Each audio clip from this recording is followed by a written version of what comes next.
Yeah, I'm really fucked up about Nip and Laura London and Puff. Like, all that shit coming out.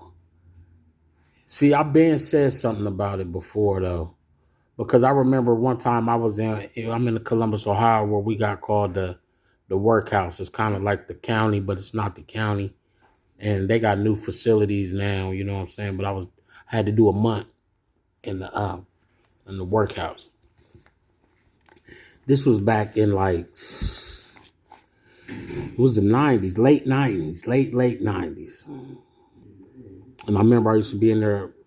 My homeboy, I used to call the nigga Keon. His name was something else, but he was my man. So I used to call him Keon. He used to get salty at me. But I remember back then, I read, it was a unauthorized biography, Sean Combs, unauthorized book. And I remember reading it in the workhouse. And it really wasn't saying much like about the stuff that they talking about now. But I remember them speaking about them, you know, it was after Biggie died and all that. And I remember them speaking about since they had been beefing with Suge and the Bloods with Death Row and all that. I remember basically they were saying Puffin was using the Crips as the security and stuff in California, right?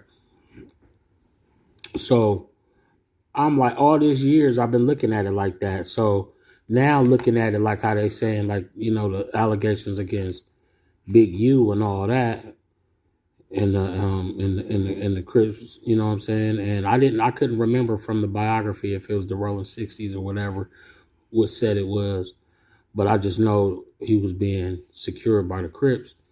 You know, whatever. Who else would you get to secure you against that if you needed that, unless you have law enforcement or something?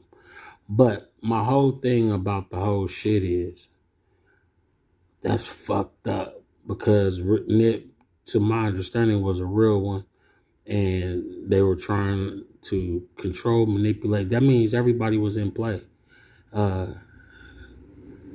Puff with as Cassie's debate to help Lauren London do what she did, or maybe vice versa. Then Big U and them and the Crips, or Big U and then Ho, because that's how they manipulated that nigga to sign the Rock Nation or whatever. And he probably could have stayed independent.